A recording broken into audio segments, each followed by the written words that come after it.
Hi, everyone, and welcome to the Inside Guide podcast. This show is all about exploring yourself. My name is Marion, and I'm a coach and facilitator. Each week, I give you personal development tools so you can take real actions to feel happier and create your dream life. Subscribe to the show on any platform to not miss any episodes. And if you like it, the best way to support it is to rate it 5 stars on iTunes. This allows others to discover it easily. Welcome, sit back, and let's begin. So this week we're talking about how to improve your thinking and become more positive. So if you listen to the Inside Guide, you now know that the way you interact with people, the way you think, the way you see life's filter is strongly linked with how much attention you pay to your inner world and your thinking. I like to say that personal growth and personal development is all about mindsets. So today I want to give you some informations and solid tools to improve your thinking, rewire your brain in order to become more positive, in order for you to react in a more positive way where you feel more relieved when you experience a negative situation. And what I want for you is to increase your growth mindset so it can support the life you want to create, so it can support your life's choices. To understand how we can improve our thinking and how we can improve the way we act, the way we think, and the way we talk, I think it is really important to understand neuroplasticity. So I told you about it. I can't remember which episode it was. It was one of the very first one, the three first one, but it was really brief. So I just want to tell you a bit more about it today. Neuroplasticity is also known as brain plasticity. It is the ability of the brain to rewire itself and adapt. For a very long time, neuroscientists thought that the brain was only able to change during childhood. And thanks to the new technologies, we realized that the brain is also able to develop itself at any stage of life. And this is why it is so interesting and so incredible to me. I love the brain, I love the power of the brain. So when we learn something new, we create new connections between our neurons, and the brain has an ability to adapt constantly. And this mechanism happens on a daily basis, but it's also something that we can stimulate. And this is how it is very interesting for us because we now know that we can create new connections in our brains, new connections that can support what we want when we want to improve the way we react, the way we interact with others, the way we think. We need to work with neuroplasticities. And yes, we know that it's possible. So the thing is that the brain has a natural negative bias. The human brain has an average of 50,000 thoughts a day. 80% of those thoughts are repetitive, and 95% of the same thoughts are negative. So naturally, we will tend to focus more on negative aspects of our life. It's completely normal. It happens for everyone. The only difference is that it's going to affect every single person differently according to the traumas that we experienced in the past. So why is it important? According to me, it's because with our natural negative bias and the survival brain that can be activated a lot, we tend to imagine worst case scenarios. And I want you to learn to de-dramatize, to become more objective, and to change the way you perceive events. Because I want you to become more independent, to be able to calm yourself down and search for the positive in your life. I want you to develop your ability for decision making and problem solving. All right, so let's start and let's challenge our negative interpretations. Do you know that nearly everything you tell yourself is an assumption? Our brain and imagination are very powerful. But the thing is that it's very hard to make the difference between what we think, what we imagine, and what is true. Often we tend to create a whole story in our mind that we believe to be true. And one assumption can lead to another. We can easily jump to conclusion and take the story that we created personally. So what is the key? The key is to take perspective and become more objective. Sometimes the best thing to do is to lean back and do nothing. Sometimes the best for us is to switch our brain off. Taking a step back is an art and a science. It means to give yourself time and space to be patient. Let me give you a very powerful exercise to gain self awareness and develop your ability to observe, because this is what we want, right? We want to take a step back, to lean back and not react. So, this exercise is for you when you experience a negative situation. I don't really like to say negative, but when you feel like you struggle with something, you struggle with someone, you're having a difficult conversation. So anytime that you feel that you are challenged with a someone, with an event, with a situation, you can use this exercise. So the first step is to take a moment and recognize what you're feeling. Try to feel in your body the emotions that you are experiencing. What is it? Where is it? Do you want to name it? Does it have a name? How does it feel? And what kind of texture is it? This step is really important, as sometimes we think that we feel something. We think that, for example, we are angry, but behind it, we are sad or we are disappointed. So it's important to name your feeling, name your emotion, and to understand what you are experiencing.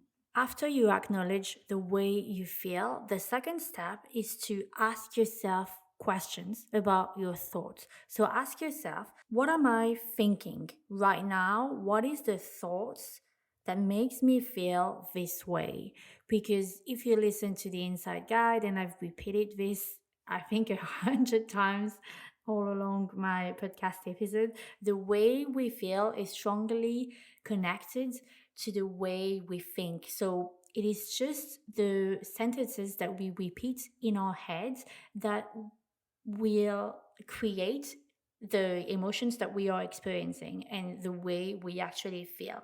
And the third step is to actually write down what you think. And sometimes it's just easier to do this, because when you just try to take a perspective and to be more objective just by thinking, it's very hard. So I strongly encourage you to take a piece of paper and just write down everything that you feel and that you think on paper. The aim is not to make it better, not to try to feel or to think differently or better in a more positive way. The aim is only to let it out, to acknowledge even more, to bring more self-awareness and being more conscious to what is happening in yourself, what is happening in your head. And this way you will realize sentences that are flowing in your head without sometimes you realizing it. So let me maybe give you an example. Like this, it will be a bit more maybe concrete. So let's say that I'm having an argument with my partner.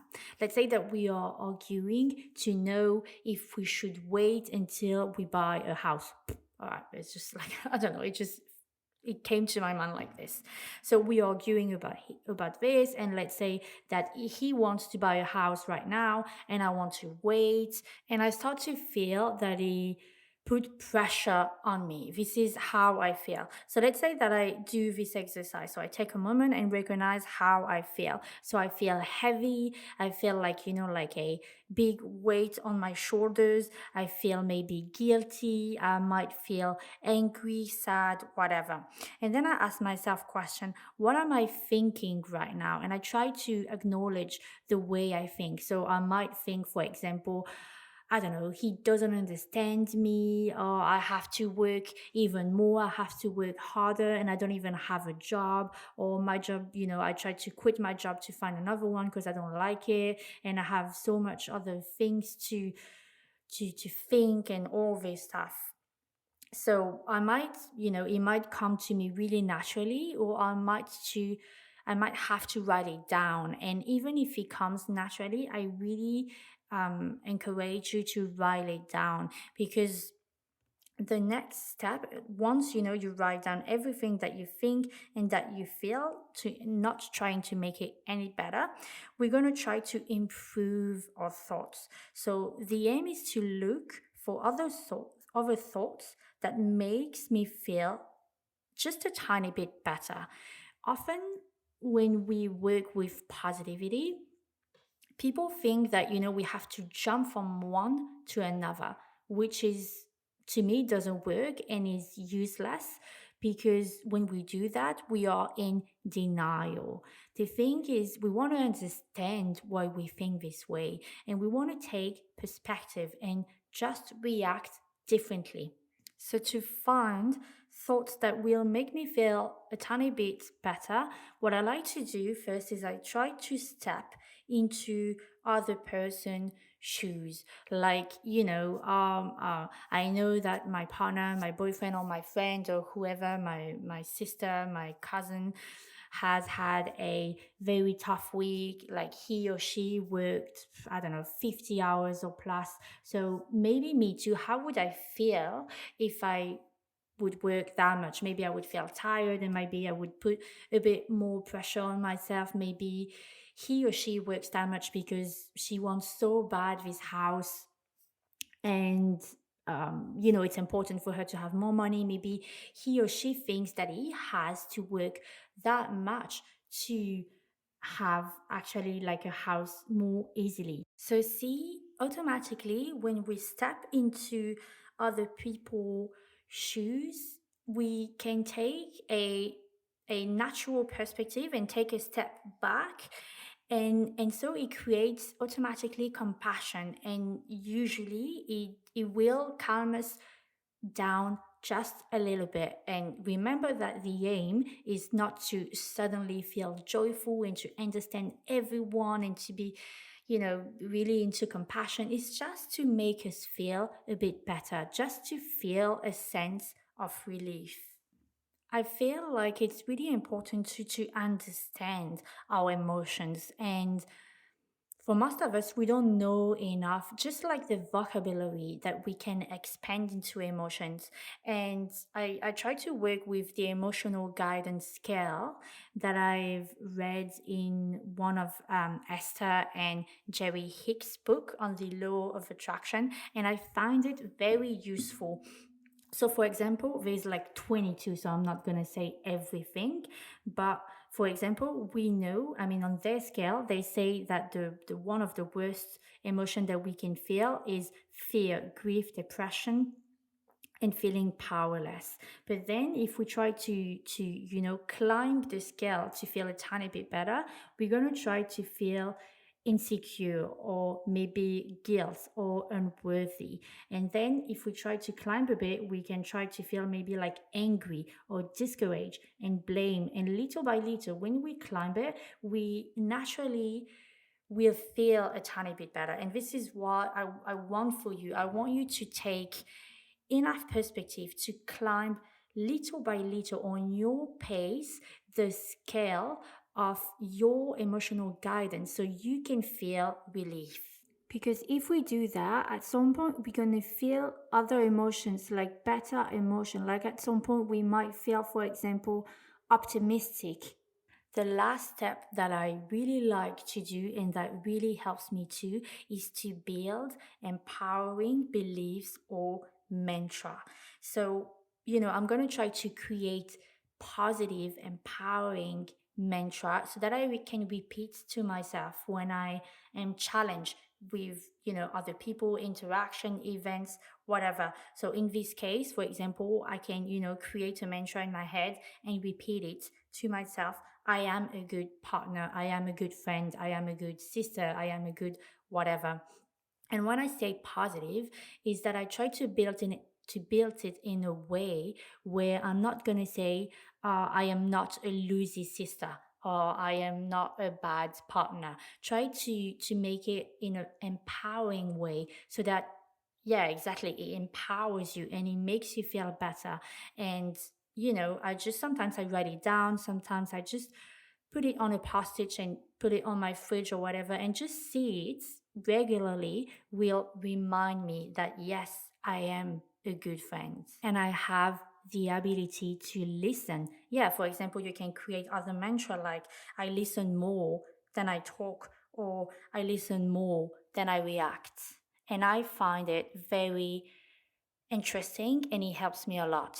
So, the aim of this episode is that you understand that it's possible for you to rewire your brain so you can improve your life, so you can improve your relationship with others, your relationship with yourself, and the way you react to events.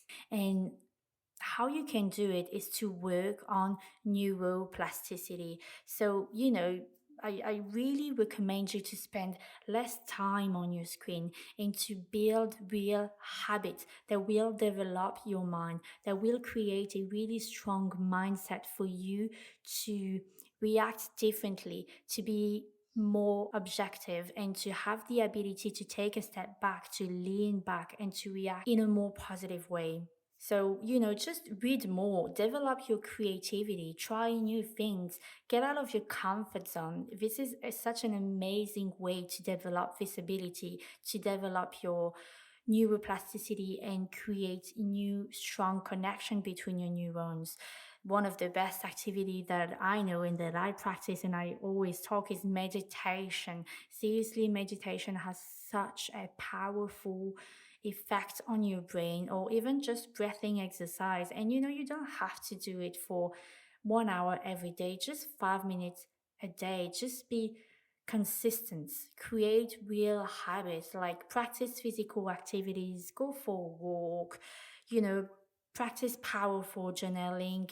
Maybe it can be just learn a new language. I don't know, just try to develop a growth mindset, a mindset that has strong neuro association. And to conclude this episode, I want to read you a quote from Elizabeth Thornton. She said, because of the power of neuroplasticity, you can in fact reframe your world and rewire your brain so that you are more objective. You have the power to see things as they are so that you can respond thoughtfully, deliberately, and effectively to everything you experience. If you liked this episode and you want to know more about it, I just want to tell you that I'm going to release next Monday, the 6th of September, a newsletter based on a bit what we talked today. I want to talk more about the emotional guidance scale, and I will give you interesting resources like TEDx and stuff like this. So if it's something that interests you, make sure to subscribe to my newsletter on my website. And that's it, guys. I wish you a wonderful day, and I see you next week. If you listen to the Inside Guide, is that you know that you have an extraordinary life to live, a life that is meaningful and impactful. It is my mission and my passion to help you creating it. If you like the show, then you will love my coaching programs. I will guide you to gain clarity on what you want to achieve and what you need to do to take the perfect next step. I will help you to learn what to do so that your little voice in the back of your head supports your life choices. so you can start to be confident and to overcome obstacles, so you can feel yourself moving towards the life of your dreams. If you want to have more information, I encourage you to visit my website www.mariansanfilippo.com/coaching. The link is in the description.